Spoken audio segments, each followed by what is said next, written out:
ಸ್ನೇಹಿತರೆ, ನಾನು ನಿಮ್ಮ ಪ್ರೀತಿ ಜಲಸೆ ಪ್ರೊಫೆಸರ್ ಮೀರಾಮುಂಜು ಹೇಳ್ತೇನೆ. ಇವತ್ತಿನ ದಿನ ನಮ್ಮ ಅಕ್ಕನವರಾದಂಥ ಕೌಸರ್ ಅಕ್ಕನವರ ಹುಟ್ಟುಹಬ್ಬವನ್ನು ನಮ್ಮ ಅತಿ ಶ್ರದ್ಧೆಗೆ ನಮ್ಮ ನಂದವರ ಜೊತೆಗೆ ಹಂಚಿಕೊಳ್ತಾ ಇದ್ದಾರೆ.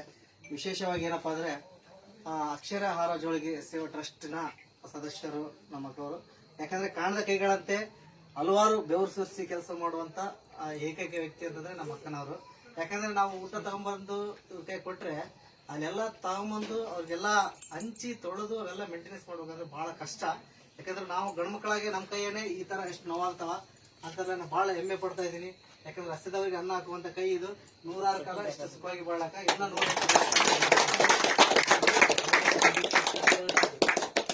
ನಾವಲ್ಲವ್ರು ಮಾತಾಡ್ತಾರೆ ಅನಿಸಿಕೆ ಹೇಳ್ರಿ.